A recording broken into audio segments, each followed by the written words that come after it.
Hey everybody, welcome to another week of Chasing Frets. I'm joined this week by my co-host Joe Gore. How you doing, Joe? I'm doing great. Really stoked to talk to Ariel. What an interesting guitar player. He is a super interesting guitar player, Canada's own, Montreal's own now. He's going to be our guest this week, and I remember the first time I met him, I think it was like right before a NAMM show a couple years ago. He just sent me like a quick DM and said, "Hey, I've seen your guys' videos. Let's hang out or say hi or something." And I happened among the cert booth at NAMM, and we were literally looking for somebody to demo a guitar. And I turn around, and Ariel was right there, and he came in and saved the day.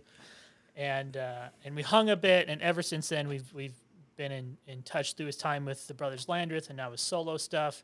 And yeah, like you said, his slide playing is so interesting and unique. Really, yeah, he really goes to interesting places with it. Not in an experimental way necessarily, but just he's got a unique voice. And speaking of unique voice, I mean, he's best known as a singer-songwriter. He's a fabulous singer, and there's a really interesting relationship between his voice and his guitar, and not what you might necessarily think. A compelling dude. Yeah, very much so. So today's topic, we're going to talk about slide guitar specifically. And I know, as he mentions later this week, he has a bunch of new music coming out. So make sure to keep an eye out for that. We'll put a link down in the description for that. And we'll jump right into our first episode here with Ariel Posen.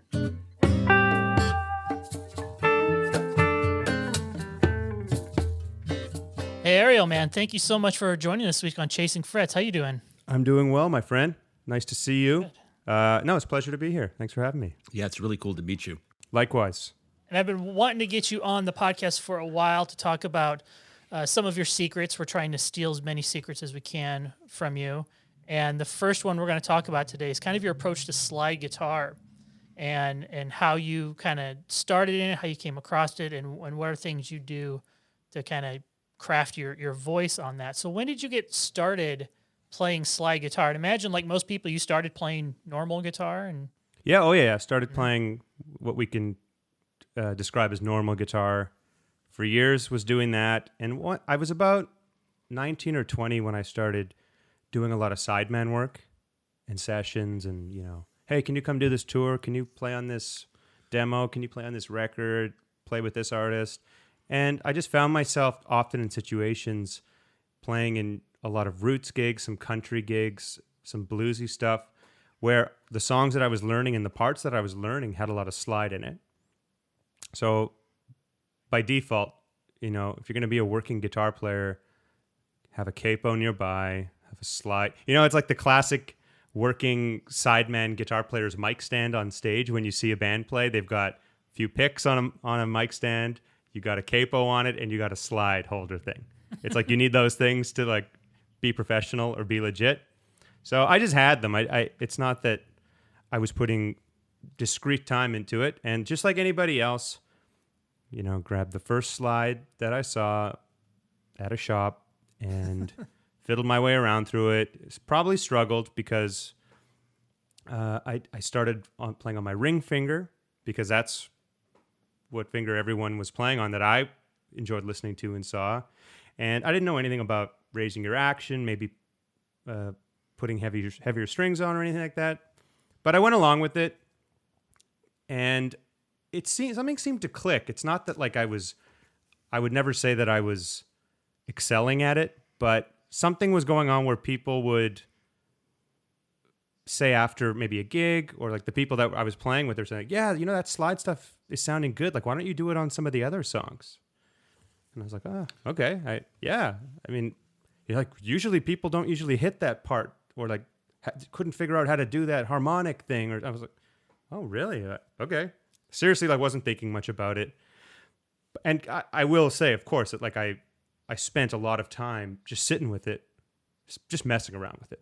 Like with anything, time is the answer, I sat with it, and then...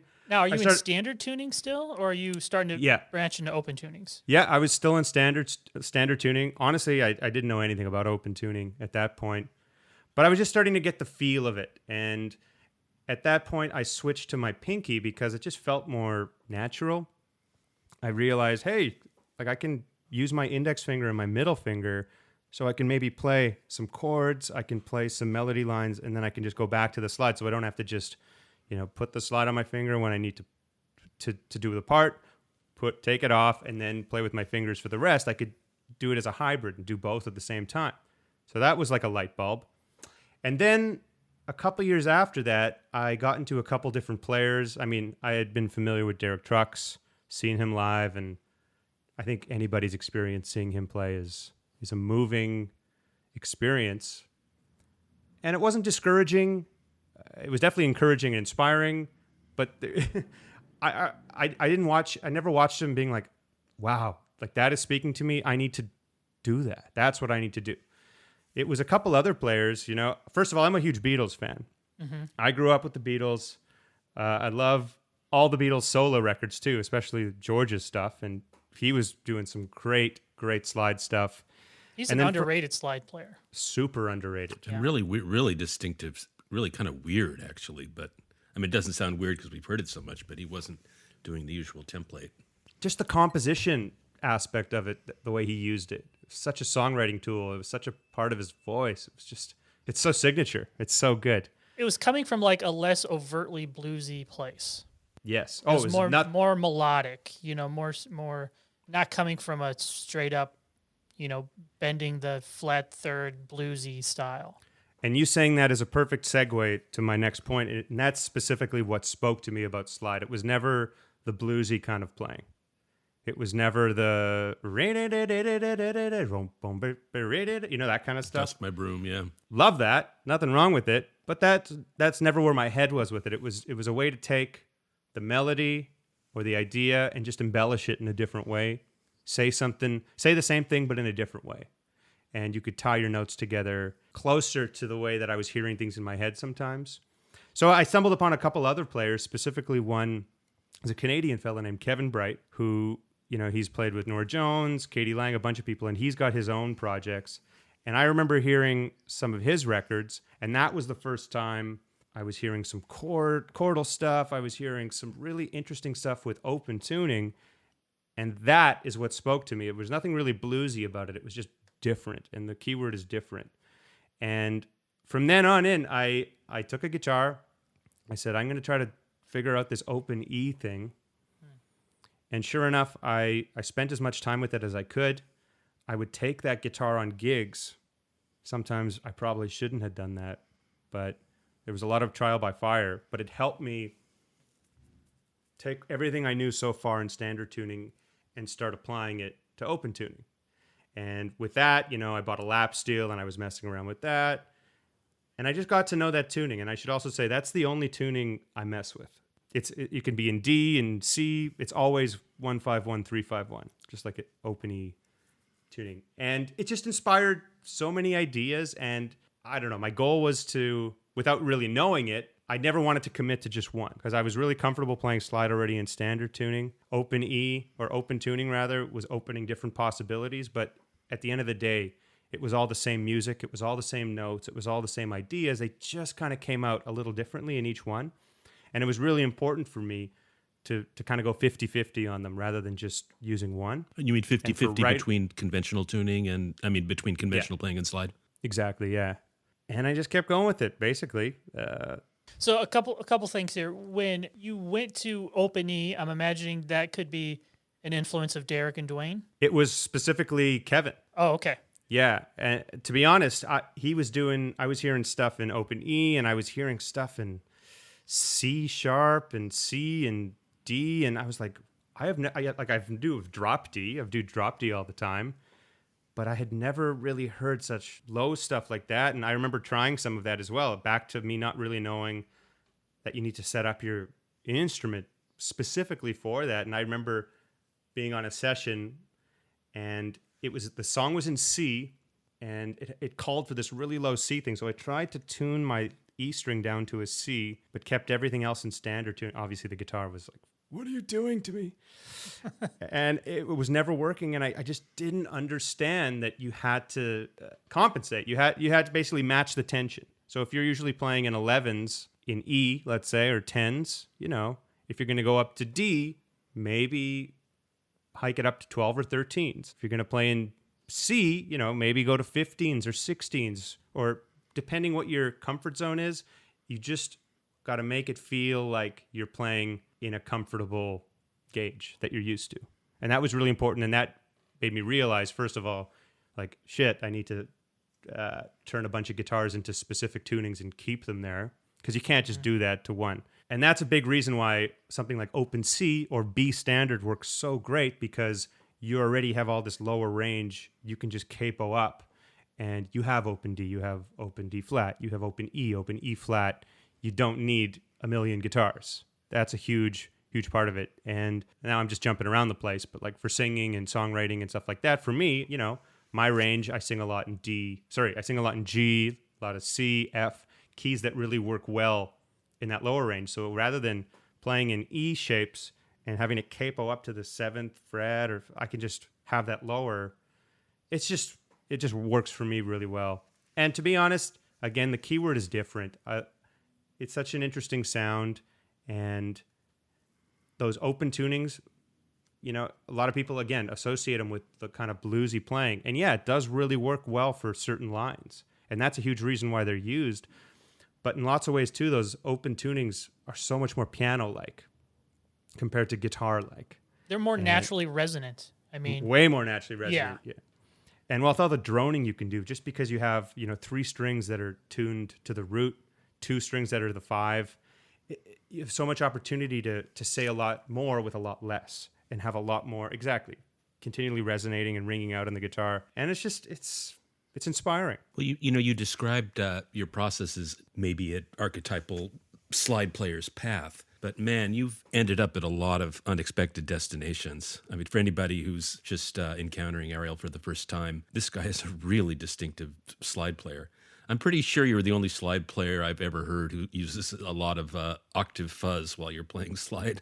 Which kind of shouldn't work at all, but it's kind of amazing when you do it. Oh, well, thanks, man. Again, my goal is just, I'm not trying to reinvent the wheel, and I have not reinvented the wheel, but I'm always just trying to do something different, and I'm open to anything. I'm not, I'm never shutting the door on any idea.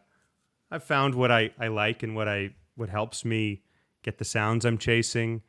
And some of the things just kind of stick, even like something like octave fuzz and slide, kind of an unorthodox pair, but I found something that works. And unfortunately, I'm stuck with that because I have to do that sometimes because people want to hear that, I guess. But so one of the things, the nuts and bolts things I want to kind of talk to you about, Ariel, is how do you practice, or how did you practice intonation? Because that's such a big part of slide guitar. It's pretty much everything, because if you don't have intonation, if you can't find where your center of that note is, especially when you're playing with other people, it's not going to matter how much octave fuzz you put on it. Oh yeah, strip away all the effects. The effects don't matter at all, and I like to think that they really don't define anything about my playing. They're just tools that we all like to use. Something like intonation. First of all, anything I've worked on, anything that anybody works on, I'm sure they say, at least this is what I say, 5% of that is some natural talent. The other 95% is time. Endless time, putting in those 10,000 hours. Specifically, I would just play. I wasn't necessarily taking each string and playing major scales horizontally up the neck and then back down, pentatonic, up and down. The way I work on things and the way that I kind of have my mini breakthroughs is by applying it and then using it in context. That's why taking an open E guitar on gigs where I have to think on the spot and play these parts works so much better for me than just sitting at home and trying to figure stuff out, which I did as well. But when it started to click is on stage, in context. And for stuff like intonation, I would record myself as much as I can. If it meant just like on a crappy camera or on a Zoom recorder. I can't stress enough how important the use of recording yourself is. It's like looking in the mirror, I always use the analogy of like you're walking down the street and you see a friend of yours and they wave to you. They say, "Hey, man," and you wave back. You say, "Hey," but you're not actually emoting fully. Like your face kind of just looks like you're going, "Hey," like emotionless. But in your head, you're happy to see that person and in your head, you think you're smiling and going, hey, how's it going? You know? And they come up to you after and they say, hey, man, I filmed you saying hi to me right now. I thought we were friends. Are you happy to see me? And you watch it and you're like, oh my God, I'm smiling. It looks like I'm miserable. Like, I was happy to see my friend, but that's what I look like. Now I know that I need to put a little more into it to show that I'm happy, or like happy to see them with my emotions. And it's the same thing with recording, with practicing, you know, things that you think may sound good may not be as great as you think. And things that you think are kind of crap might be better than you think when you're playing. Because when we're playing, we can't really have a good idea of what we're sounding like or what it's feeling like. Stuff might feel good or it might not. You don't really know until you put the guitar down and you press play and just listen with open ears. And that's where like self-learning comes from, in my experience at least. So with the slide specifically, intonation, feel, you know, just those little things, it came from a lot of listening. And then nuts and bolts, you know, I realized, okay, playing without a slide, you can play anywhere on a fret and it's going to be the same note in terms of its pitch. With a slide, if you play right in the middle of the fret, like where we'd usually play with our finger, I'll just show you. If I play this note right in the middle of the fret, it's in tune. Now, if I play right in the middle of the fret with the slide, it's quite flat, right? So I learned that you always have to be basically right on the next fret to get that as in tune as possible. And after realizing that, you know, a habit that we all have as guitar players is we just look at the guitar a lot to navigate our way around. You know, it has a lot to do about feel and muscle memory, but we look. And with slide, the more I looked away and just used my ear more, the more the intonation would lock in a lot easier. And I didn't depend on how it looked. It was all based on just, yep, that's in tune or that's not in tune. And just for playing too, it really makes it a lot more freeing because, you know, you might land on a note that wasn't the note you meant to land on, but with the slide, you can weave in or out closer to where you want it to be and still make it sound like it wasn't a mistake, you know? Right. It's you know, this is a guitar podcast, not a voice podcast, but I find it impossible to regard your slide playing without taking into account your voice and the relationship you have between the two. Of course, your Ariel is a singer-songwriter, a really good one, and a fabulous singer. So you're someone who does have a above average sense of pitch to begin with, but the way that you weave the slide and your voice together in your songs is just so beautiful. Oh, thank you. To be honest, when I started playing slide, I didn't really start singing, not to like start talking about singing, but singing really had no influence at all on the slide playing until maybe 5 years of playing slide. I was a late bloomer for singing. I started seriously like not being afraid to sing in front of a microphone in front of people when I was about 18. Well, we mentioned this. I mentioned this when we were talking in an email yesterday. But one thing that's really interesting is that your singing voice and your slide quote voice are really distinct. You know, it's not like the old the blues guy archetype where there's a lot of similarity between the vocal phrasing and the slide phrasing, and it's almost like two voices. You know, you sing in this lovely, pure, very in tune, tenor, and your slide stuff is dirty, man. And you really work the low register, and it's it's like a great R&B band with two with a great high and low vocalist or something. It's two really different characters, but man, do they complement each other. Oh, thanks, man. I appreciate that. You know what? A big part about the slide, other than the fact that it helps me, it's just what I do, and it just what feels supernatural. Even though I consider it really 50% part of what I do, so to speak. Sometimes without the slide, I know any instrumentalist, we tend to just overplay, and we tend to, we play the right things, but we also add a lot more that isn't necessary. It's I guess it's just called overplaying. I find that I overplay a lot less with the slide, not because I'm limited with the slide, but with the slide, I kind of just focus on the notes that matter. There's not really any room or necessity for the extra stuff. So it really helps me trim the fat, I find. And that's really useful. Well, that ethic. That's one thing that ethic is your band plays that way too. I mean, I was going to make a joke and say, how many blunt objects did you have to break over the head of your rhythm section to get them to play so minimally? But there's just a stripped, clean quality to your whole presentation, including the musicians you work with.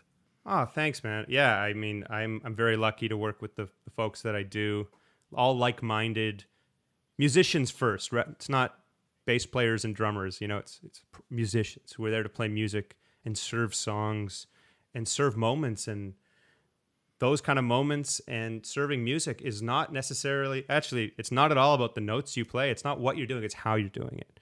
And, it's those moments of dynamics, the ebbs and flows and all that stuff. And it's restraint. Really, that's the biggest key factor, is just because you can doesn't mean you should. Well, one of the coolest things you do on slide, and I haven't heard you do it on voice, so in my mind it's an example of where the two styles veer off, but maybe you're doing it and I just haven't heard it, is you really exploit this very rubbery sense of time. Like when you go into breakdowns, you will phrase things that I wouldn't even call them ahead of the beat or behind the beat as much as kind of twisting the beat into a pretzel.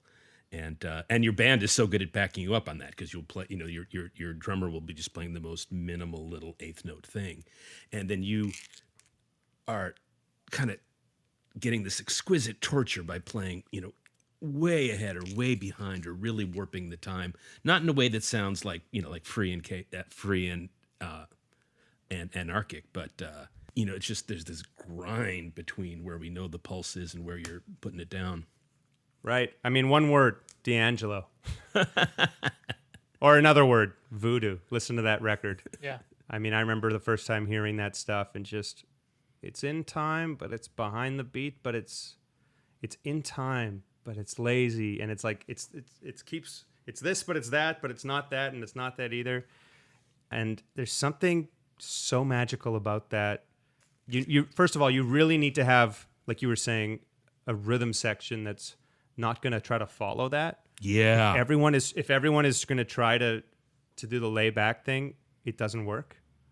You really need your people to just keep the truck rolling, and you're the one who's got to veer off just a little bit. And I wouldn't even call it veering off. That's the beauty of time, is time doesn't always have to be right on the dot. It can push, it can pull. As long as it comes back to where it started, it can feel right. And playing on top can even feel right sometimes in specific genres. Usually we always say, lay back, relax. You don't want to play too on top or rush it. But sometimes there's a place for that as well. No, I just had an image of if your band and your voice are like this big truck going down the street, and then your slide time is like a skateboard being towed behind on like a long, stretchy, elastic cord. Nice. It's pretty dramatic and exciting, especially, you go to these stripped down breakdowns and it's just so clear and engaging. Well done. Thanks, man. Appreciate that. So we've gone all this time now, and we've talked about all the ins and outs of slide guitar, but it would be a shame if we didn't get you to play something. So can you improvise a little slide guitar to wrap this episode up, Ariel? Of course. Here we go.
All right. Bravo, man. Well, that's a good way to end today's episode. We'll have Ariel back all this week. So we'll see everybody back here on Wednesday.